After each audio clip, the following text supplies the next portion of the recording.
after graduation, I didn't waste any time. I started to work with the Corps of Engineers, I believe, the following week, and with Mike Helpa.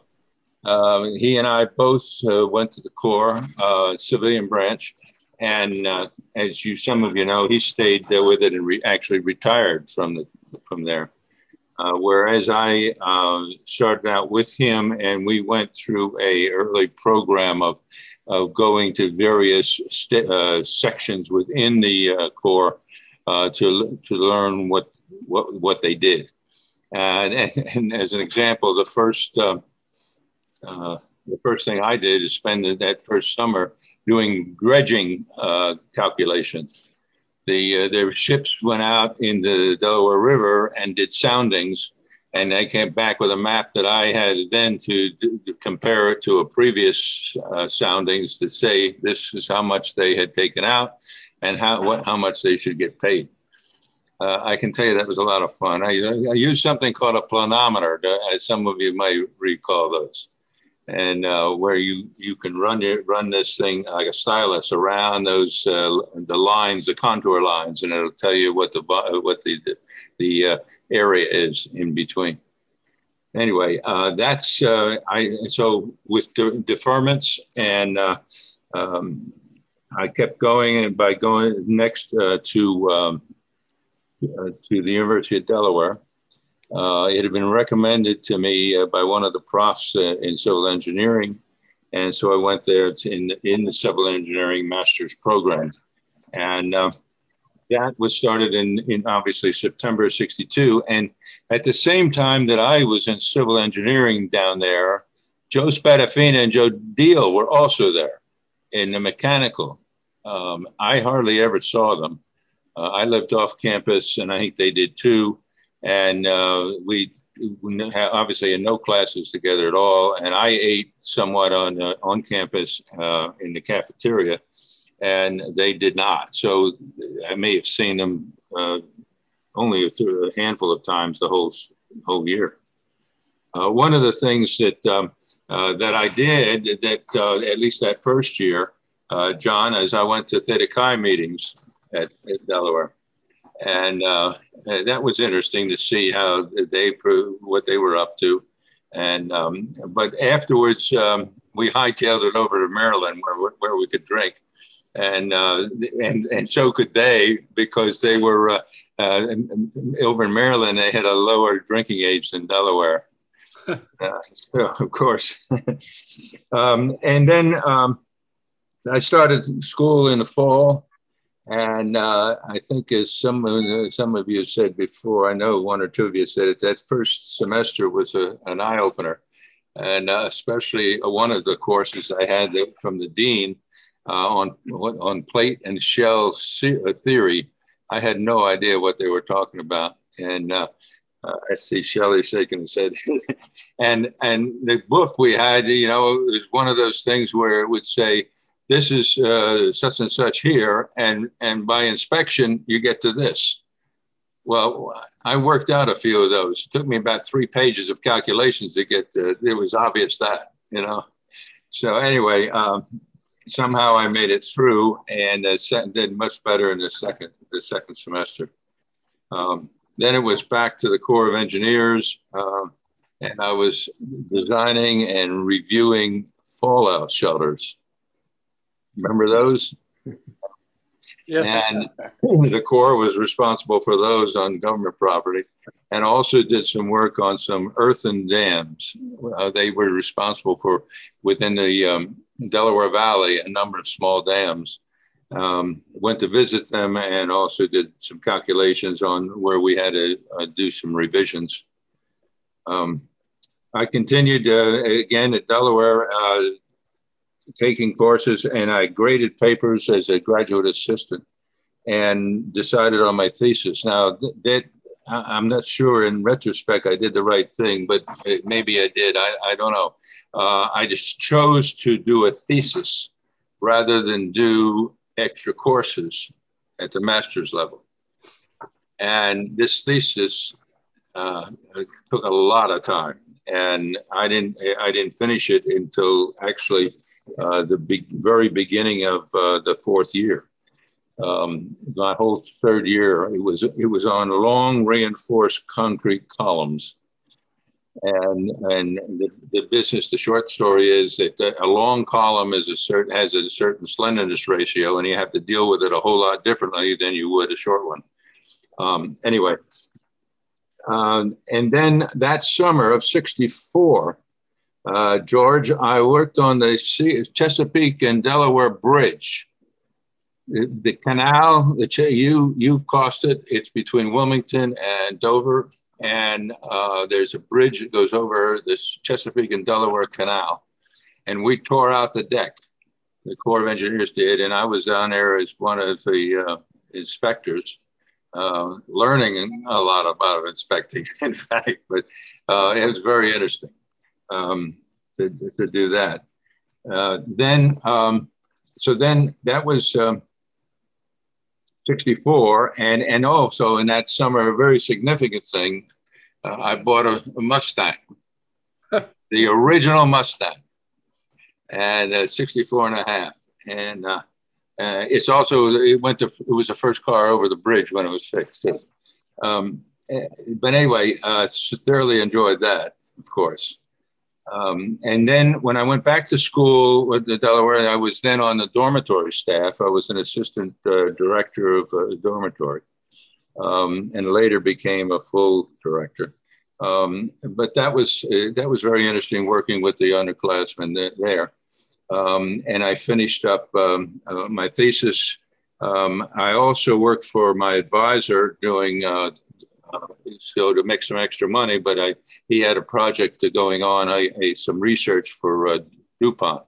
And by the way, another name for the University of Delaware is DuPont University. That's who supports it. And in fact, all my classes in the master's, the first thing that the professor would say after introducing himself is there anyone here from DuPont? And if there was nobody in the class from DuPont, then we would do the class in the daytime. If you had one engineer from DuPont, it would be a night course. That year, like I say, I finished up the thesis, and when the professor then told me what he thought of it, he says, this could have been a dissertation. I said, well, thanks.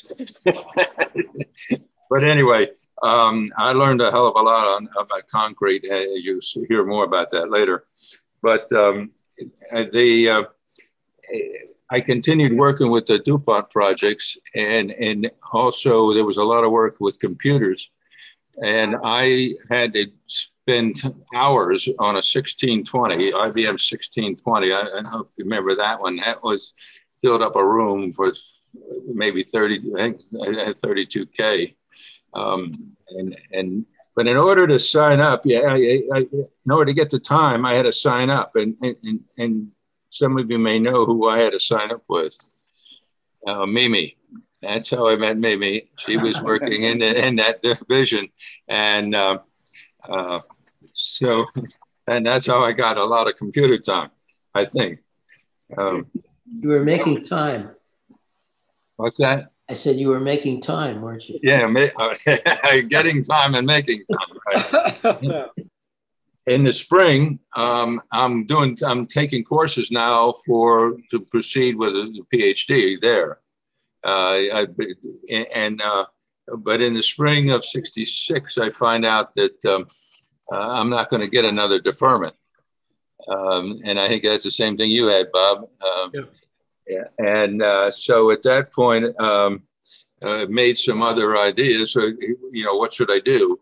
I went down, the first thing I did was go to OPO and ask for assignment to the engineer school at Fort Belvoir, based on my master's in civil engineering and my work on my thesis and so forth.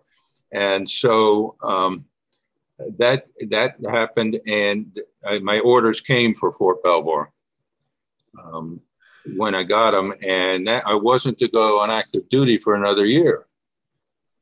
But what I decided to do is I got an offer from my advisor to follow him to the National Bureau of Standards in Washington, D.C. It was the offices, or old offices downtown in D.C. And that's when Hefty put me up for a couple of months at his apartment because Mimi and I had gotten married in June, and we were living in Newark, Delaware. And this place was in Washington, and Mimi had a job that she had promised them that she would be there at least through the summer. So I commuted down to Washington and stayed at Hefty's Monday night through Thursday night, and back in Newark on the weekends. The National Bureau of Standards was a lot of. I enjoyed it. It does a lot of work as it's in the research of products in order to come up with standards. One thing that it was very interesting is I actually weighed everything in a 20-story building, except the people. I mean, women didn't want to get on a scale, or we didn't do the people, but I weighed everything within every room and throughout this 20-story building. And the reason was to validate and report on live loads, which are loads on a structure of anything that is not part of the structure. And it was kind of amazing to find out how low those were compared to what the codes have in some cases. Now, one sidelight, I'll tell you that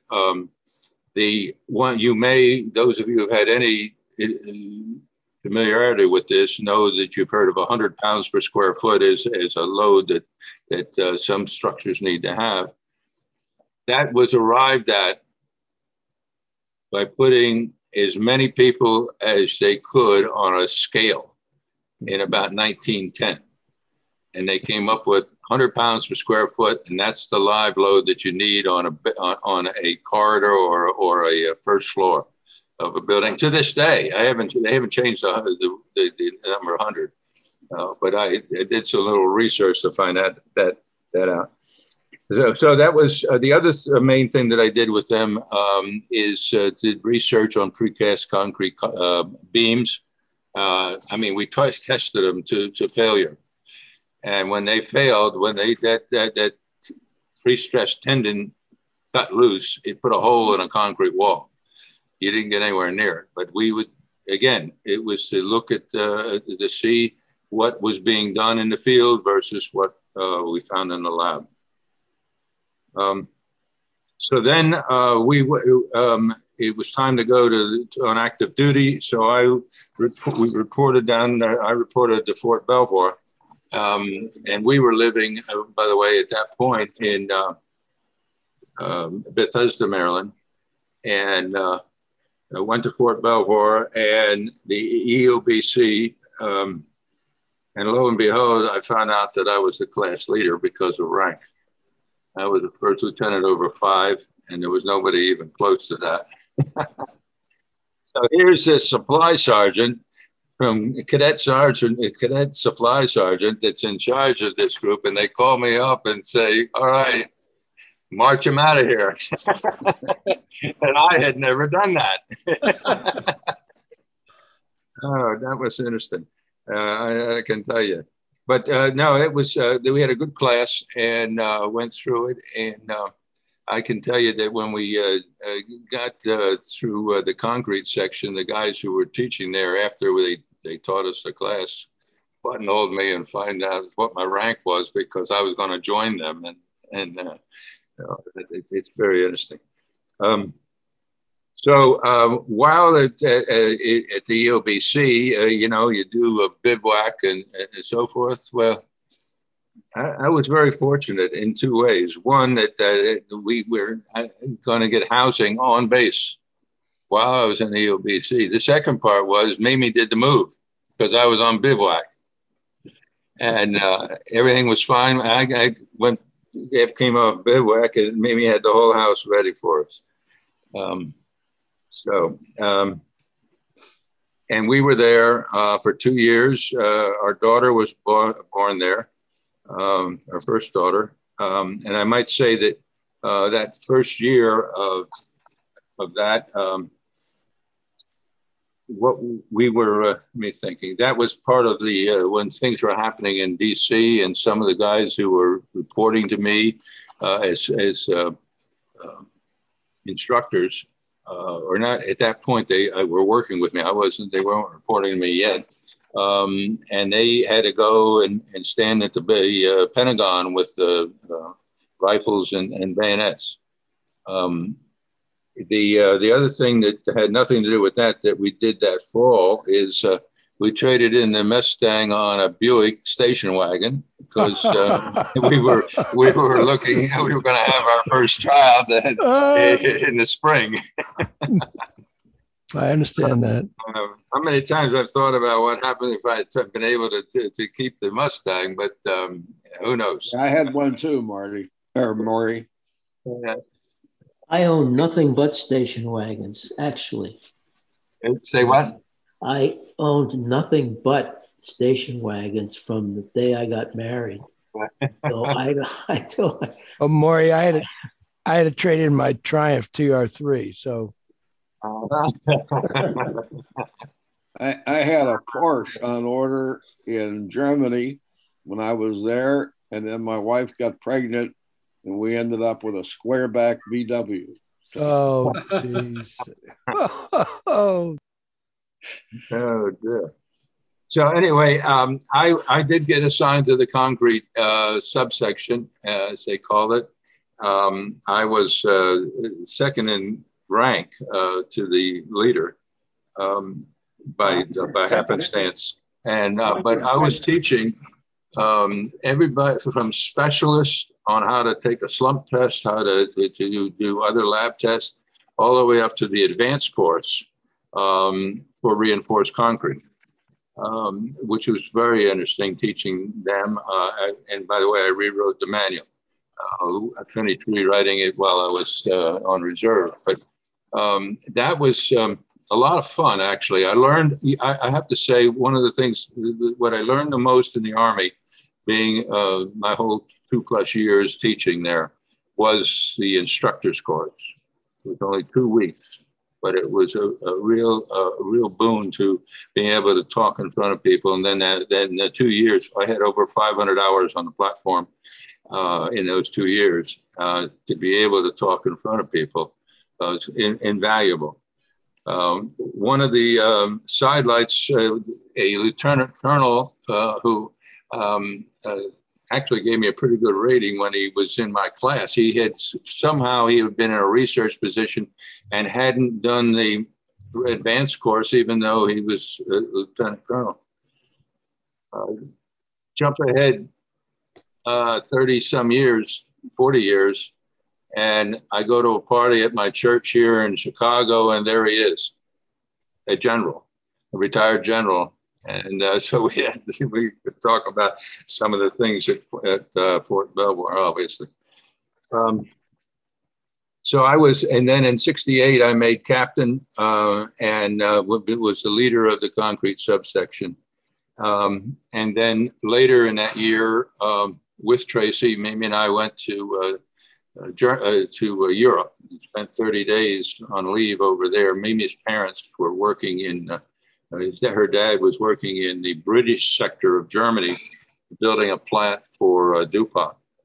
And so we went out and saw them, left Tracy with the grandparents, and we, by Ural Pass, went around Europe. Then when we got back, in order to go, I scheduled it between advanced courses because I was the only one with the MOS and the experience to teach them. So I made sure of that. But just before we left, about a month before we went on leave, I got called into the colonel's office, who was in charge of the engineering portion of the teaching. And he had three of us there standing tall and saying, on a Friday, he says, I'll give you the money to tell me why you can't go to Thailand and teach next in 2 weeks. So I gave him the reason that I was the only one authorized to do the advanced course. And so I wasn't chosen. But a week or so later, my leave papers crosses his desk. And he said, I'm taking 30 days off. And he calls me in again, and he stands me tall, and he starts, he runs me all over the place. And he said, how in hell can you do this to me? And that type of thing. When I told him that, the only way I got out was the fact that it was between advanced courses. And that's the reason I had selected for, or I told him I couldn't go. It worked out. However, it was not long after that, I guess it was, that was in the end of 60. Yeah, well, that was in the end of 68. And then, so I continued to teach and extended 2 months at the end to September of 69 when we got out. I had, by that time, decided to go to Georgia Tech and go after my PhD at that point. However, when I was going and processing out, I find out that I had at one point orders for Vietnam at the 1 year point, my stay at the Belvoir, but it was bumped because of what the commandant could do that. He up through 67, I guess it would say 68, early 68, he could still do that. And that was an interesting feeling to know that I might have done that and instead stayed at Belvoir. So anyway, we then moved down here to Atlanta and at Tech, and we found and in order to find an apartment, I came down early to Dave Sapp. Do you remember him? 63. Yeah. He had a place, and he ended up retiring to it. I saw him later in Savannah, and he had to get his hours in on flights. So he had a small plane that he was going to sign up. He took me with him and dropped me in Atlanta. And he went down to Savannah and then picked me up on the way back. Well, I mean, anytime I could get a lay of the land. Of course, I did part of the lay of the land at the watching the Braves and the Mets. But it was an idea of how difficult it was to find a place. Mimi and I spent a good bit of time finding an apartment. Anyway, at Tech. I was not only on fellowship with the GI Bill, but also I was part of my fellowship was to teach. And so I taught concrete mostly, but mostly and other structural courses, mostly to the architectural students.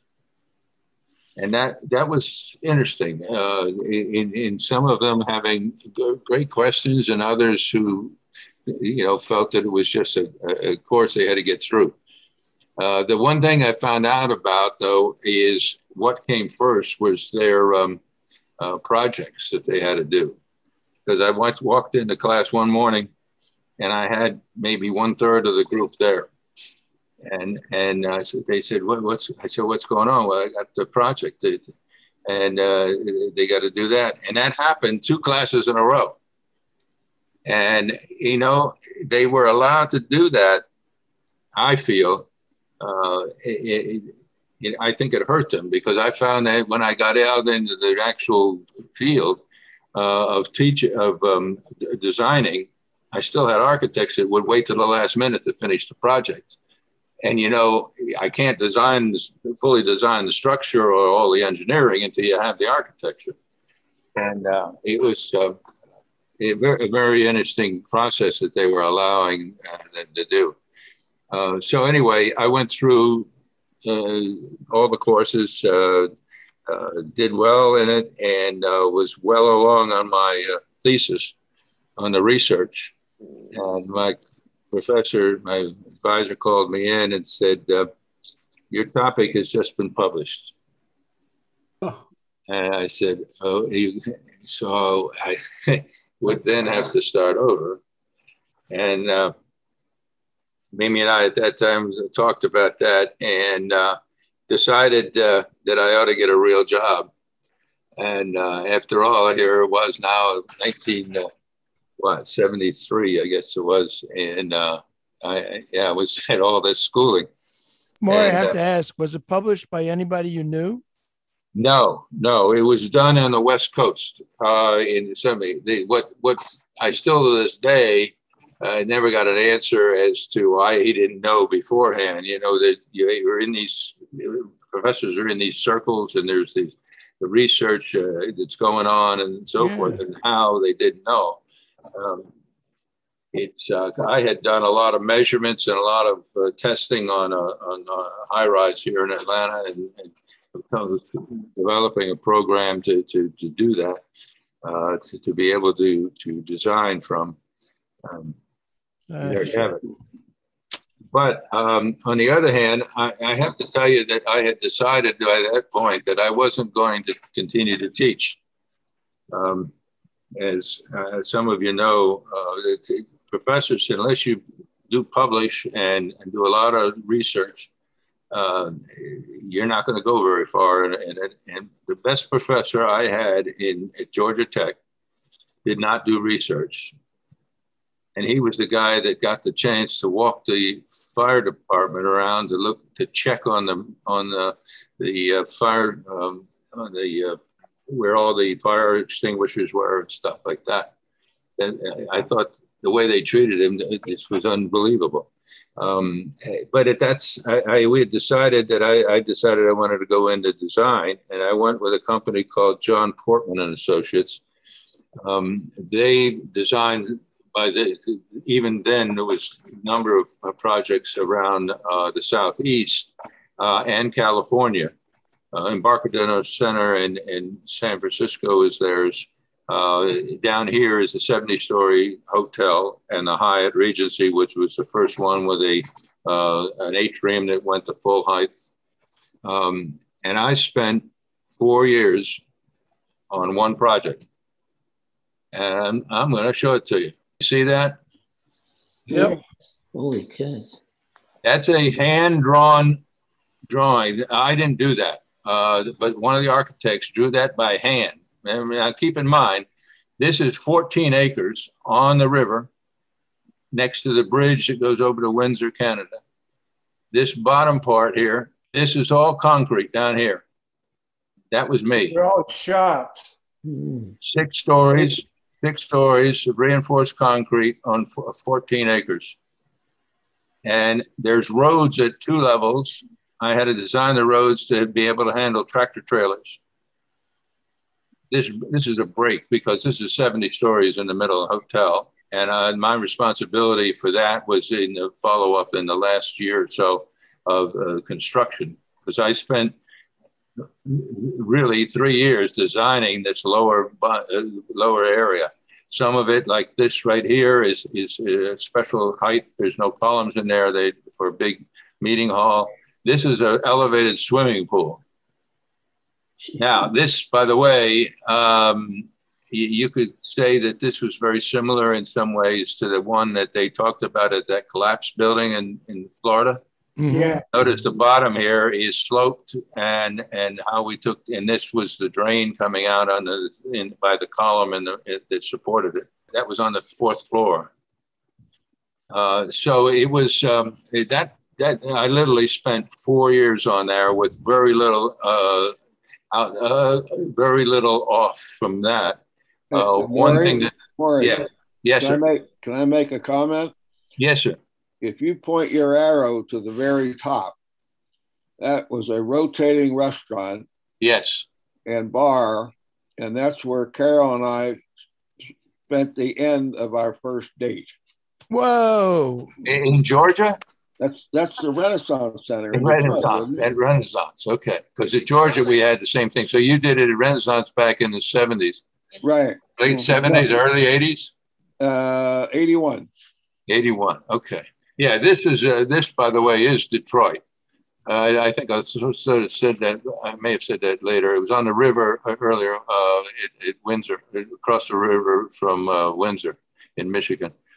And so these are towers here and here, and it's in pretty good shape. Mimi and I saw this 2 years ago when we were on a trip through the Great Lakes, and we stopped at Detroit. Been there many times. And then one thing that I did different, that I did in addition, this is in Los Angeles, Portman designed this whole complex here of towers. Well, they're getting down near the end of the drawings, and nobody had done the foundation for it. And so I designed it for seismic and the foundation for each of those towers that goes down. I can't remember how far down, but big, huge caisson down to hard pan. So that was my time at Portman, and I decided at that point after spending all that time to go to another firm called Heary and Heary, which is a fairly good size architectural and engineering firm, and was a structural engineer there. And this was the first project I worked on, was the Georgia Power headquarters here in Atlanta. Notice how this, I don't know if any of you have seen it, but this thing slopes inward here, where one floor shades the one below it. And this back in the 70s, early 80s, it was right around 1980. That was very unusual what we were doing then. It was a highly energy efficient building. And it's so energy efficient that the Georgia Power had them recheck the first energy bills that they sent to themselves. They didn't think they were high enough. One quick story: the lighting was special, so special that it cast a colored lumens such that the women's makeup turned green. And so that obviously those fixtures were replaced. But that building is still being used as their headquarters. And then I also, while I was there, did stadium bleachers for the University of Georgia, University of Alabama, the first one at Alabama, and the University of Arkansas.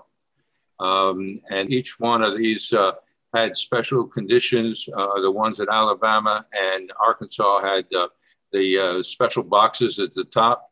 At Arkansas, they called it Hog Heaven because of the Razorbacks.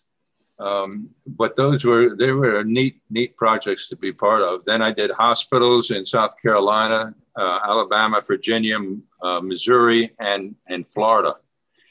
And Morrie, where was the stadium in Alabama? Was it Birmingham or Tuscaloosa? Tuscaloosa.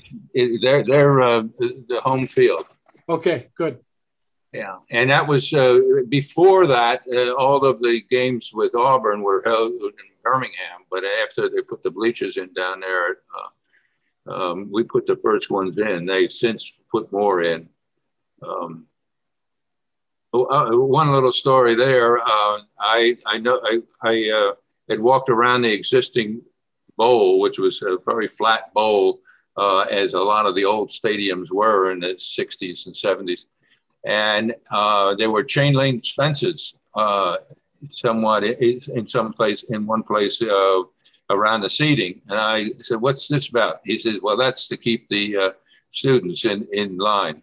So the students were in between this chain link fences." I don't know if I doubt that they still have that, but anyway. The other, so then the Miami, I did a project on Miami Beach, and then one in Tampa. This is Miami Heart Institute, which was an existing building, and we added the parking deck in this building here. The interesting about going in Florida, I may have mentioned to one or two of you, but the when you put everything goes on piles, and the piles go down to what's called a hard pan, and hopefully you find it, because every once in a while you put a pile down there and you lose it. It goes right on into the mush.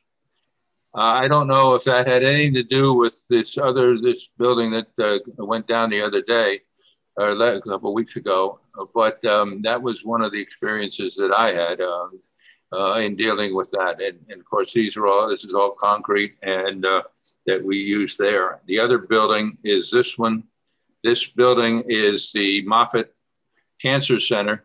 It's significant that I think it was the first hospital in the United States. It was built with money from a tax on cigarettes.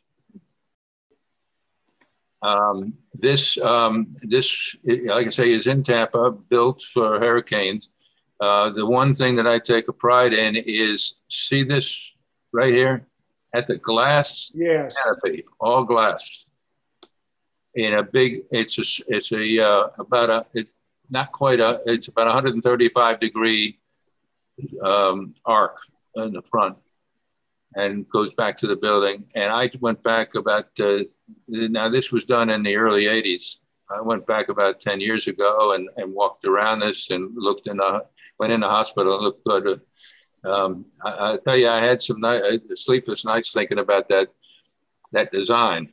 And the fact that it needed to take care of hurricane winds and uplift and so forth. Morrie, a little small world story. When we lived in St. Petersburg, Mary Rose was operated on at that place, and she had one of her lungs removed because it was cancerous. She was in that. I'll be darned. Yep, she was there. I tell her that. I tell her about that. Yeah. So then another thing that I worked on there with Erie was this. This is the headquarters for Coca-Cola in Atlanta. And what we did is we had this whole middle area was new. A new tower, but a special, very special visitor center. And underneath all of that was parking. I was responsible for all of the engineering, making sure that it all happened. And the one thing that I designed, you can't see here, I designed specifically, was the fence around the complex. It had to be very secure. It had to be able to you couldn't be able to drive a car through it. So it was extremely expensive. And along the bottom was marble that went up about a foot. The other thing that was significant here is there was the bottom of this building, I think it's this building right here, was a big auditorium on the first floor that they wanted. And above it, they wanted to put the cafeteria. And the question I had was, how much space do I have to deal with? Because I've got to hold up that floor on that second floor. I didn't have enough room, and they weren't going to give me more. There was only certainly had to match up with another building. The floor above that auditorium to this day is hung from the roof. Columns are in tension, holding the floor of the cafeteria. We had it, we designed it. I made sure that it was done expertly. And we had extreme amount of testing that was done on every one of those columns to make sure that all of the welds, everything that was going in a part of that design was done extraordinarily well. And to this day, it's fine. But like I say, there's no columns in that auditorium, and it had to span all the way across. So that was at the Coca-Cola thing. And then the end of my time in the end of the 80s, I participated with another gentleman at the architect in planning the Harold Washington Library in Chicago. we were selected, this firm, Erie, was selected to manage the competition for the architects to design that. And in order to have the competition, you had to have specifications drawn up as to how a library would be structured, engineered from HVAC, electrical, a whole bit. We interviewed all of the people connected with the library. And then we briefed the jury that was selected, including some of the top people in Chicago were on this jury. I got a chance to, I briefed them on all of the engineering parts. And by the way, it was filmed for a PBS special. But it was quite a thing to do, to be involved with. And I got to know one of the companies that ended up being selected, and they made me an offer to come up there and be on their team.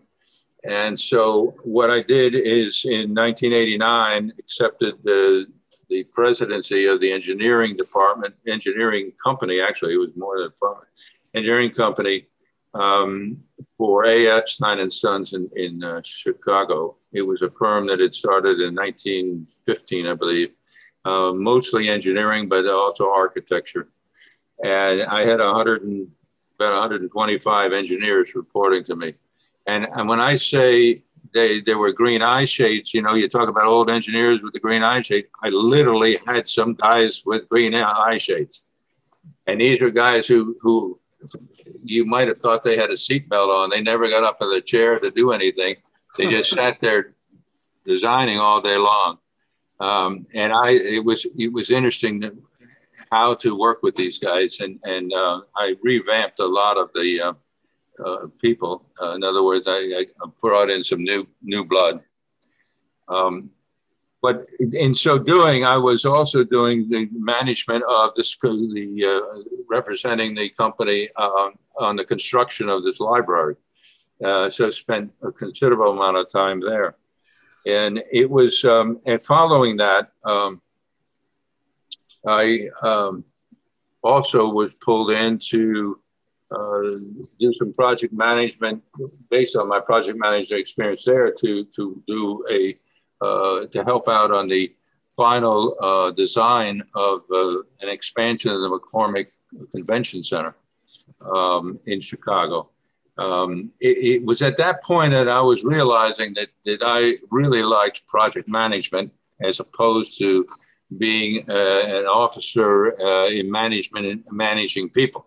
You know, not on projects, but what would be human resources, but not in terms of being a overseer. And I had finished the McCormick and was asked to head up a proposal for a big job with the telephone company in the West Coast. And this would be for the interior design group. Which in itself, I got a lot of heat from fellow engineers about going to the other side and going to an interiors group. But we won the project, and we did in 1 year. The deal was to do 17 call center projects in 15 different cities in 1 year. And I had 40 people working for me, 40 architects. Some in LA and some in Chicago, about 50-50. And we got it done. One of the projects was to fill up a old tire factory in Denver with for over 1,000 people seats there and renovate the inside of this factory. It was a challenge, but it was, I think one of the bigger challenges was a lot of travel back and forth with all those cities and with all those, with people and designers in 2 different cities. Quite an experience. I'm going to go back a minute here and say that while all of I've been talking about is my engineering, in the 70s, Mimi and I heard from our daughter about why we weren't going to church since she was doing a day school at a church. And so we started going to an Episcopal church here in Atlanta. And we both jumped in with both feet in being active. I think more me, but I was on the softball team, which is, by the way, was very critical in that church. All the key people there. But I was on the vestry, and I was treasurer and senior warden, and I was a lay reader and a Eucharistic minister. That's one who assists with the communion.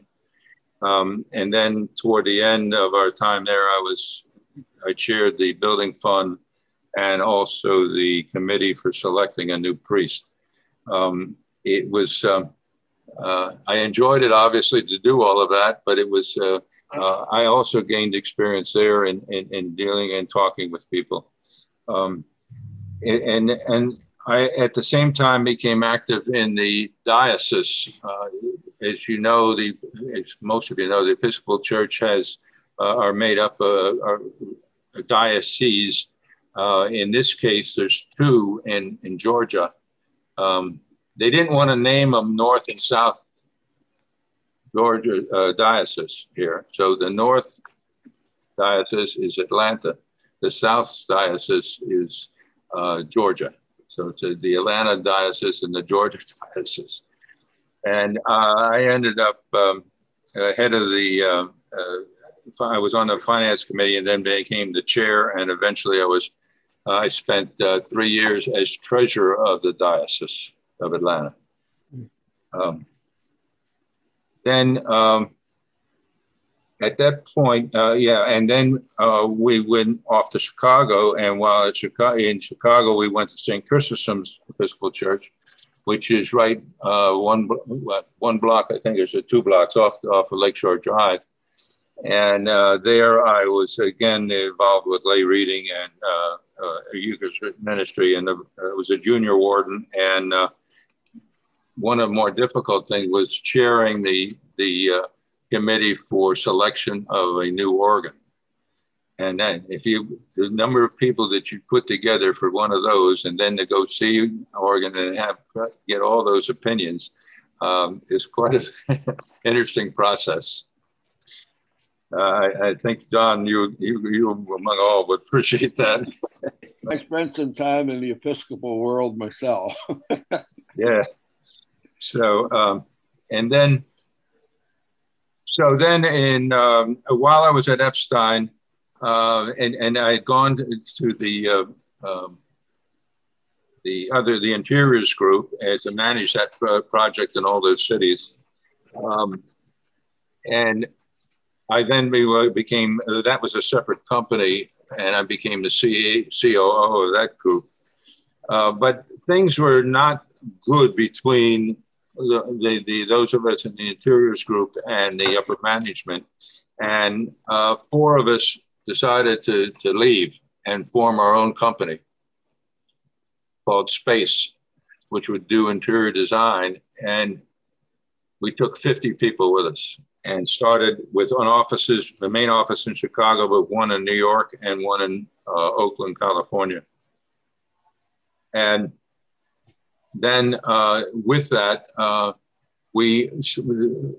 most of our work initially was with the telephone companies and with Lucent, with doing work on their facilities from an interior design standpoint throughout the United States.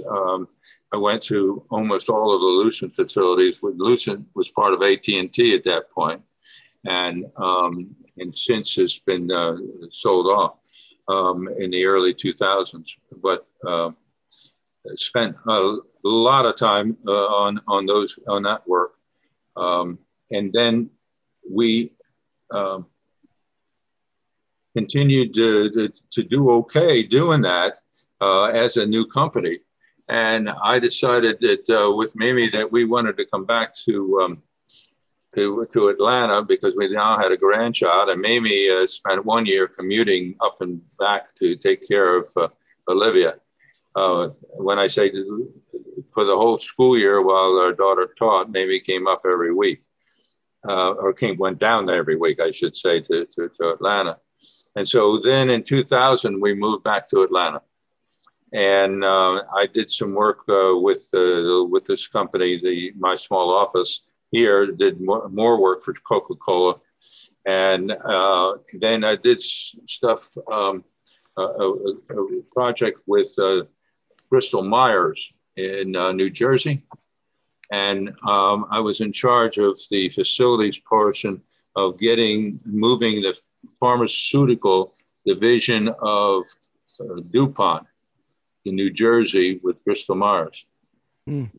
And that was 2 years of doing that. Very enjoyable, but spent a lot of time on the road again. And following that, I had a chance to, we were asked by Verizon Wireless, who was just starting me up at that point, to do, we did a small project, a fairly good sized project actually in Houston, where we renovated a building. But then they wanted us to do a new building in the east, the southeast. Space had never done a full building because we were interior design. And they said, well, here, can you do this for us? And I said, yeah, I can do it. And we had some guys who were in the interiors group that had designed buildings from an architectural standpoint. And of course, I had the engineering end of it. And we built this facility in Wilmington, North Carolina. We started work on it in December. I had the guys cracking on it. We met with the contractor, which was separate in January. They moved in July. It's 160,000 square feet on 3 floors. It's just brick on the outside. When they were putting the brick up, they were scaffolding all up. And when I drove up at about 100 yards away, it looked like I had ants on the outside of that building because there were so many guys up there putting up the brick. We had to put furniture in through a window because the special flooring was being done at the same time. We got it done. And they started making calls in this call center. Anyway, with that, I was then had a chance to do call centers for them all over the United States. I did about 20 of them, not only a few of them, well, I say a few of them, but a half a dozen were ground up. The rest were in existing buildings. And Verizon Wireless was an excellent company to work for. The people I worked with, I really enjoyed it. And an indication of some of the things we did on the inside. Back in the early part of this, the 2000s, you can see how closely these stations were together here. That's the cafeteria. But things evolved to the point where today it's a whole lot different. But anyway, I continued to do, I don't know how many projects, hundreds of projects for them. And one of the reasons I continued to work until last year, until I was 80, was because I continued to get work from them and I enjoyed working with them. So here in Atlanta now, what I'm doing is, as some of you know, is overseeing some projects here for the condominium association of varying sorts of things. And having a lot of fun at that. Mimi and I are still involved in the Episcopal Church, although Mimi more than I at this point. I'm doing lay reading and Eucharistic minister and an usher. But Mimi's been involved in a number of committees. So we've scaled back from what we were doing.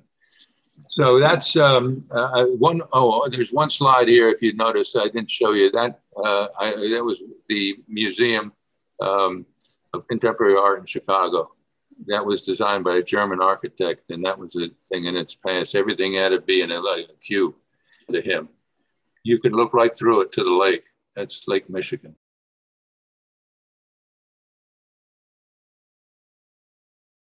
I enjoyed what I was doing. And like I say, when I realized that my thing was project management, then that's where I really enjoyed the last 25 years doing.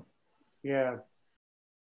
I'm glad I was able to show you some of the photos too. And That was neat to see. A couple of small worlds, one with Shelley and one with me at projects you've done. Incredible.